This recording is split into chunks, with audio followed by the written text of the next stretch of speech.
This is a topic in tech that not enough people know about. I want to look at the S-curve and how it applies to artificial intelligence. So the S-curve that you can see behind me is an idea in technology that all technologies go through a certain pattern. The first stage is ferment. For example, let's look at MP3 players. Ferment is the period where the technology is not quite there and lots of different manufacturers and companies are putting stuff out into the market and just kind of hoping.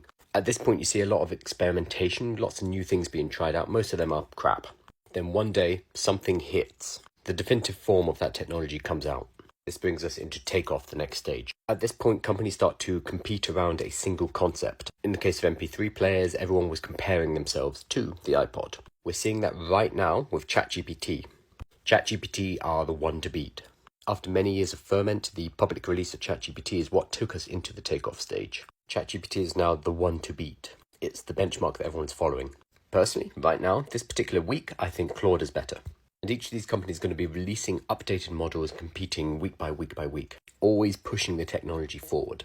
During this period, we're going to see the models get better and better and the prices are going to keep coming down. And over time, certain competitors are going to get wiped out. There will be a rise in the number of companies and then a subsequent fall as they can't compete. Eventually, there's going to be a point where we hit maturity. We are not there with generative AI yet, despite what people on Reddit like to say. This is when the incremental improvements start to slow down. There may be some built-in constraints within the models themselves, some limitations in the amount of energy and processing we have, or just the technology starts to run out of steam in terms of what additional benefits we can squeeze out of it.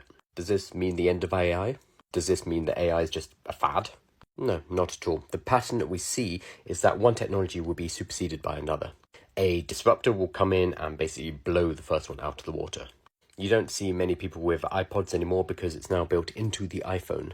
Basically, the smartphone came along and ate the lunch of the MP3 market. So coming back to the actual S-curve and what it means for you, is that this is a really good time to get involved with this technology. If you were to do it earlier on during the ferment period, there isn't necessarily a market for you to be able to build a business with.